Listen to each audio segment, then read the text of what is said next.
দেশে যা চলছে এটা তো একটু নৈরাজ্য চলছে, এই নৈরাজ্য চলতে পারে না।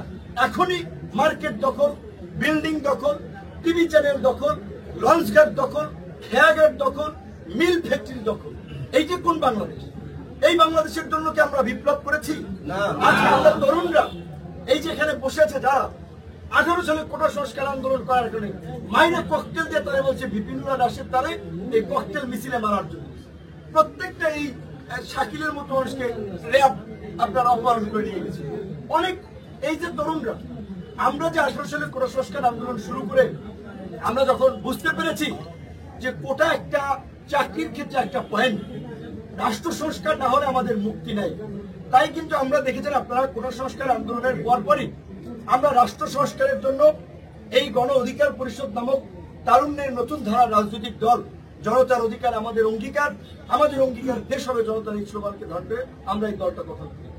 আমরা যদি 18 পরে এই 24-এর যদি নির্বাচনে অংশগ্রহণ করতাম, অনেকের এমপি হওয়ার মতো আপনার ট্যাক্স ফাইল ছিল না, অনেকের বয়স হয় নাই, তাহলে আমরা কেন জীবন দিচ্ছি, আমরা কেন সংগ্রাম করছি? এই যে এই আন্দোলনে ছাত্র অধিকারের কমিউনিটি পরিষদের সহসভাপতি কদমতলী থানার যুগ্ম সদস্য সচিব শহীদ হলো, এই চট্টগ্রামে, রংপুরে, অনেকে সারা দেশে তো শহীদ হয়েছে অসংখ্য মানুষ।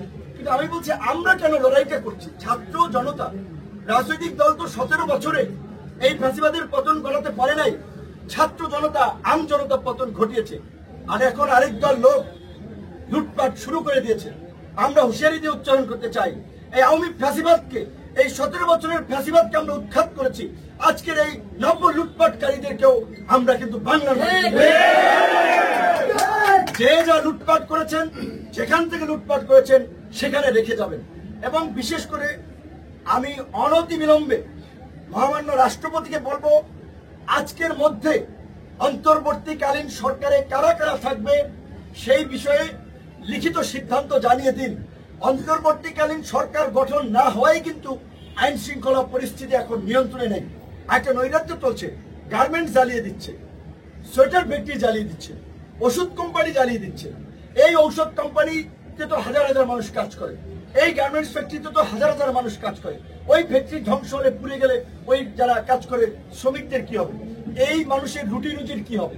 তো কাজেই আমি বিশেষ করে আইন শৃঙ্খলা বাহিনীর যারা মাঠে আছেন, সেনাবাহিনী সহ তাদেরকে বলবো, আম জনতার সাথে সমন্বয় করে, আম জনতার প্রতিনিধি নিয়ে এই সমস্ত সংযোগ, নাশকতা, লুটপাট যারা করছে তাদেরকে আপনারা রুখে দেন। আমরা সব ধরনের সহযোগিতা করব। আমরা একটা দৈত্য দানব হটাইয়া আর একটা দৈত্য দানবকে ক্ষমতায় আনার জন্য, সরকারে বসানোর জন্য জীবন দেয়নি। এই দেশের ছাত্র যুবক তরুণদের রক্ত অনেক ঝরেছে, 52-তে ঝরেছে, 62-তে ঝরেছে, 69-এ ঝরেছে, 71-এ ঝরেছে, 90-এ ঝরেছে। গত 17 বছরে সাবেক কোন এমপি, সাবেক কোন মন্ত্রী, কোন আমলা রাজপথে পুলিশের গুলিতে মারা যায় নাই, ওইভাবে গুম হয়নি। সাধারণ মানুষ, সাধারণ কর্মী তারা গুলি খেয়েছে, রক্তাক্ত হয়েছে, জীবন দিয়েছে। কাজেই এই যে এই বিপ্লবের পরে যে নতুন সরকার ব্যবস্থা, নতুন রাষ্ট্র ব্যবস্থা, সেখানে আম জনতার, জনগণের চাওয়া পাওয়ার প্রতিফলন থাকতে হবে। আমরা যারা এই প্রজন্মের রাজনীতি করি, কোটা সংস্কার থেকে এই রাষ্ট্র সংস্কারের আন্দোলন করেছি, এই স্বপ্ন বাস্তবায়ন না হওয়া পর্যন্ত আমরা সদা জাগ্রত আছি। এবং আমাদের অনুসারীদেরকে আমরা পরিষ্কারভাবে বলতে চাই, যার বিরুদ্ধে একটা ব্লেড কিংবা 2 টাকার সুতাও যদি লুটপাটের অভিযোগ পাওয়া যায়, তাকে আমরা নিজের আইন শৃঙ্খলা বাহিনীর হাতে তুলে দেব। সারা দেশে গণ অধিকার পরিষদ, অন্যান্য রাজনৈতিক দল, যারা বিরোধী রাজনৈতিক দল, তাদেরকে অনুরোধ করব, আপনারা নেতা কর্মীদেরকে শান্ত করুন। কারা কি করছে ইতিমধ্যেই কিন্তু সমস্ত ডেটা আমাদের কাছে চলে আসছে, সাংবাদিকরা জানে। এই লুটপাট নৈরাজ্য চলতে দেব না, আমরা দেব না, আমরা পরিষ্কারভাবে বলছি। কাজে আজকে পুলকিত হওয়ার কিছু নাই। কিন্তু মহামান্য রাষ্ট্রপতি মহোদয়কে বলবো, এই যতক্ষণ পর্যন্ত না সরকার গঠন না হয়, উপদেষ্টারা নির্দিষ্ট দায়িত্ব বন্টন না হয়, ততক্ষণ পর্যন্ত আইন শৃঙ্খলা পরিস্থিতি নিয়ন্ত্রণে আসবে না। এই উপদেষ্টা পরিষদ গঠন করেই বিভিন্ন জায়গায় রাজনৈতিক দল, নাগরিক সমাজ, গণমাধ্যম কর্মী সকলের সমন্বয়ে জেলায় জেলায়, উপজেলায় উপজেলায় কমিটি করে এলাকার পরিবেশ রক্ষা করতে হবে।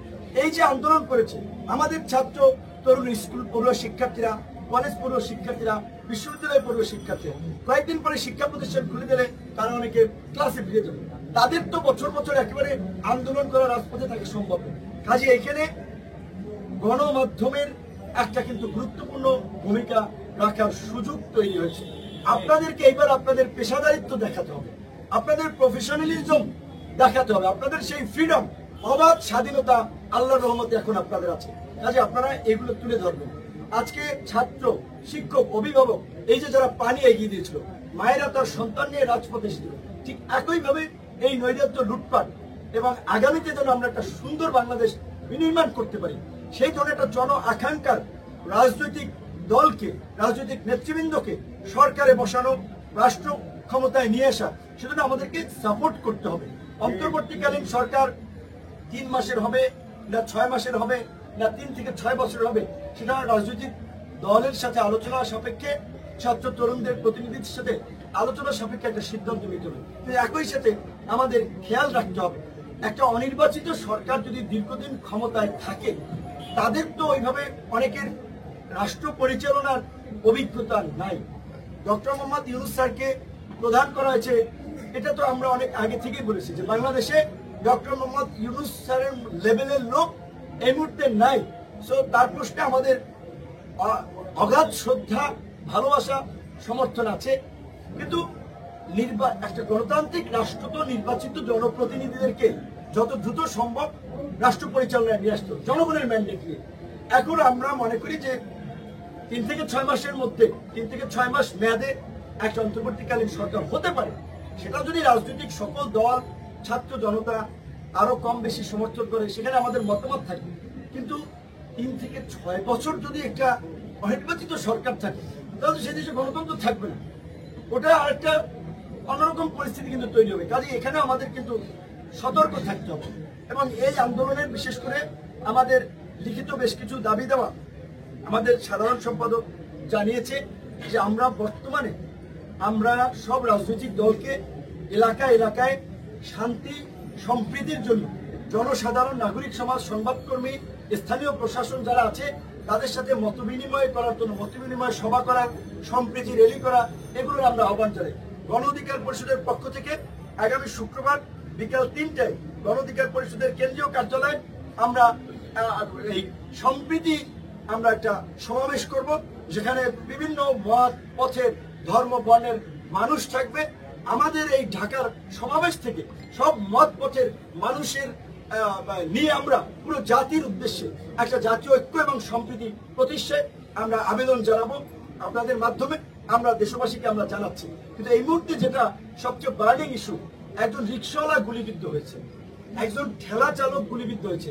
আমি ডিবি কার্যালয়ে ছিলাম, আমি কারাগারে ছিলাম, বিশ্বাস করবেন এখান থেকে রক্ত পড়ছে, গায়ে গেঞ্জি নাই, আমার মায়া লাগছে। আমার 2টা টি-শার্ট আমি দিয়ে আসছি, যে ও বলছে হকারি করে পানি বেছে, পানি বাসে যে পানি বেছে, শশা বেছে, লুঙ্গি পরা ওই অবস্থায় ধরে নিয়ে আসছে, গুলিবিদ্ধ, শরীর পয়সা যাচ্ছে, পা দিয়ে রক্ত পড়ছে, পুজ বেরোচ্ছে। ধরেন আমরা যারা একটু পরিচিত নন ফেস, তাদের একটু যদি বলি বুকে ব্যথা, হসপিটালে নিয়ে যায়, কারো হসপিটালে নাপা টাপা দেয়, কিন্তু আমপাবলিক যে ওদের সাথে অমানুষের মতো আচরণ করে। তো এই যে জেলখানায় যারা আছে, বাইরে যারা আহত আছে, এই আহতদের চিকিৎসা আমি সেনা প্রধানকে অনুরোধ জানাবো যে আপনি যেমনিভাবে বলেছেন গণহত্যাকারীদের প্রত্যেককে বিচারের মুখোমুখি করা হবে, বিচার তো অবশ্যই হবে। ভারতের সাথে দেন দরবার চালিয়ে শেখ হাসিনাকে বাংলাদেশে ফিরিয়ে আনতে হবে। এই গণহত্যার জন্য শেখ হাসিনার বিচারের মধ্য দিয়ে বাংলাদেশে দৃষ্টান্ত স্থাপন করতে হবে যে জনগণের বিরুদ্ধে গিয়ে এরকমের গণহত্যা চালিয়ে কোনো ঘাতক সরকার রক্ষা পায়নি। একই সাথে আওয়ামী লীগের এমপি, মন্ত্রী, আওয়ামী লীগের এই লুটপাট এবং এই ফ্যাসিবাদের সাথে যারা জড়িত ছিল, অনতি বিলম্বে তাদের অ্যাকাউন্ট ফ্রিজ করে দিতে হবে, যেন তাদের অ্যাকাউন্ট থেকে বেনজিরের মতো টাকা পয়সা যেন সরিয়ে না নিতে পারে। এবং এখন এই লুটেরাদের সম্পদ কেউ কিনবেন না, ফ্ল্যাট কেউ কিনবেন না, টেলিভিশনের মালিকানা কেউ নেবেন না। এই লুটেরাদের সম্পদ রাষ্ট্রীয়ভাবে আপনার এটা বিক্রি করে নিলামে তুলে এই আন্দোলনে যে যারা আহত হয়েছে, নিহত হয়েছে তাদের পরিবারকে ক্ষতিপূরণ। আমি বলছি যে ওদের সম্পদ আপনি অল্প টাকায় কিনে নেবেন, এইটা কেউ করবেন না। আমরা কিন্তু বলছি যে খুঁজে বের করবো। তো কাজে আমরা সেনাবাহিনী, অন্তর্বর্তী সরকার, তাদের প্রতি আমরা এটা অনুরোধ জানাবো যে এই আহতদের এখনো অনেকে চিকিৎসা নিতে পারছে না ব্যক্তিগত, আমরা এখানে নাম এন্ট্রি করব। যারা দরিদ্র পরিবার আছে তাদের তালিকা করে আমরা একটা তালিকা তাদের কাছে দেবো যে যারা এখন আহত এই অবস্থা আছে, এবং নিহতদের একটা আমরা তালিকা করব।